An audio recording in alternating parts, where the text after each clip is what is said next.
Terima kasih untuk mungkin untuk paparan pertama kita mau coba beri sedikit penyegaran tentang tata kelola data governance ya. Izin Bapak Ibu. Terima kasih atas kesediaan waktunya untuk paparan pertama dimulai dari data governance. Coba. Nah, ada dua agenda yang akan coba kita paparkan di sini. Yang pertama overview dan yang kedua adalah internalisasi data governance. Baik, untuk yang pertama untuk struktur data dari manajemen data dan analitik di sini berdasarkan Perdir 17/06/2020 itu untuk struktur organisasi di data manajemen data dan analitik masih terdiri atas 3 urusan, dari ada tata kelola data, manajemen kualitas data, dan pelaporan data dan analitik. Nah, di per 2023 terjadi perubahan berdasarkan peraturan direksi nomor 8 garing Perdir 4 garing 04 2023 tentang struktur organisasi BPJS Ketenagakerjaan.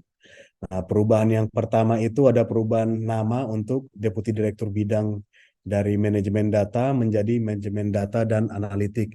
Jadi mungkin yang sebelumnya teman-teman lebih sering sebut MDT, nah sekarang beberapa juga sudah mulai sebut MDA gitu ya. Lalu ada perubahan nama dari asisten deputi bidang pelaporan dan analitik menjadi data analytics.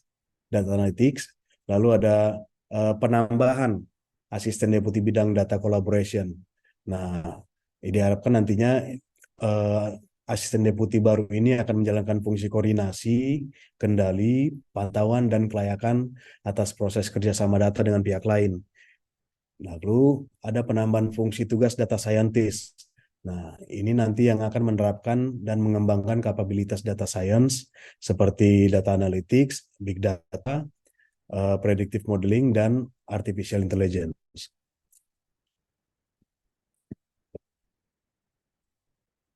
Oke, untuk proses koreksi data ini kan menjadi bagian yang sangat diperhatikan ya. Dan dari sisi kita juga secepat mungkin kita akan melakukan penyesuaian pada sistem jika dibutuhkan. Nah, pada prinsipnya semua proses koreksi data dilakukan dengan otorisasi yang memadai. Itu diantaranya penerapan kontrol dari approval berjenjang, dan proses selanjutnya itu melampirkan dokumen pendukung yang Bu, izin Bu, Pak Pardi Malang. Ya, silakan Pak Pardi. Mas, memang tiap tempat kita itu kan melakukan pemadanan data ya Mas. Saya kan melihat awalnya ini kan dari aplikasi yang bisa menerima walaupun data itu ya ada yang nggak pas gitu kan gitu ya Mas. Itu seperti itu. Nah, mulai dari proses di awal ketika data tidak valid dia tetap bisa proses kartunya itu kan walaupun NIK-nya tidak munculan seperti itu ya. Nah, ini kesulitannya itu tadi tambahkan data itu selama melihat di Google, di lain-lain seperti itu ya Mas ya.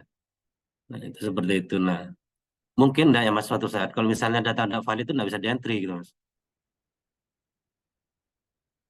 Biar ya benar-benar nyari data yang benar gitu kan, minta data yang benar ke perusahaan gitu kan. Karena ketika datanya sudah tidak benar, perusahaan masih mungkin masih bisa ya, tapi walaupun dalam waktu yang tidak singkat. Ya, tapi kalau sudah nonaktif, kita ya kelabakan juga untuk minta datanya. Mungkin itu sementara Mas. Terima kasih.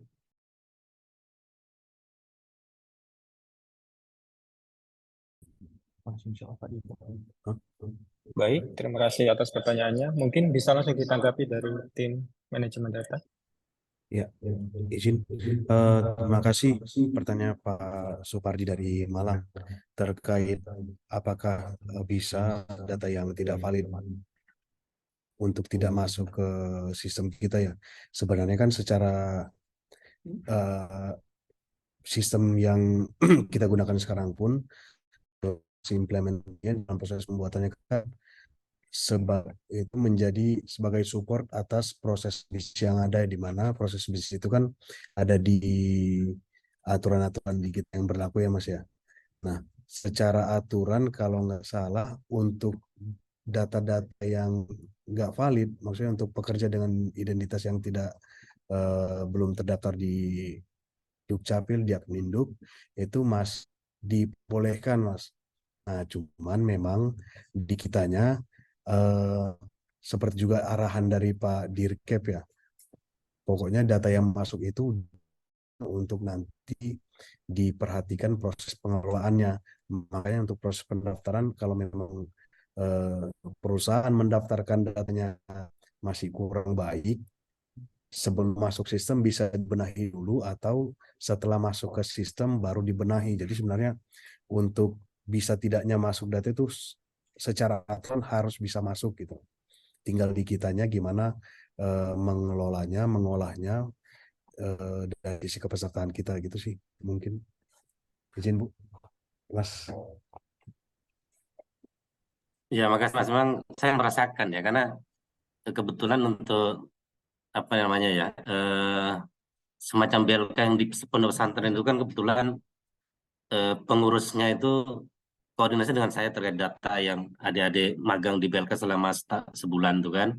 Nah, memang dari 16 orang satu kelompok itu kan, itu untuk pelatihan 1 bulan itu ada 3 tempat yang data tidak valid gitu kan. Nah, pada saat kita minta datanya pun ini padahal sudah di, di, di saat yang bersamaan ya kan, memang agak kesusahan gitu kan. Di sini pun dicarikan data tidak cocok juga kan. Seperti itu. Tapi ya enggak apa-apa kalau memang tempat kita masih bisa diproses data seperti itu, ya memang harus kerja keras ya, kerja keras, kerja gitu kan. Seperti ya, makasih Mas. Paling dukungan yang bisa ada beri data yang seperti yang Mas Supardi bilang, toh di kita pun di pusat ada proses cleansing data. Kalau memang data yang mungkin belum dilengkapi, selama data itu bisa di cleansing di pusat, kita kan koordinasi sama instansi lain. Kalau untuk kaitannya dengan validitas data, kita kan koordinasinya dengan bekerja sama dengan Dukcapil Mas ya. Capil Kita ya. bisa datanya itu pasti kita coba lengkapi di pusat. Namun itu tadi untuk makanya kita buat tools ini memang dari pusat, dari atas kerjasama dengan Dukcapil memang tidak menemukan datanya, ya diharapkan dari teman-teman untuk bisa melengkapi gitu. Tapi selama bisa dibantu dari pusat, ya pasti kita coba isikan gitu sih Mas. Mungkin ada Makasih. tambahan Mas Pas atau Ya. Mas Angga.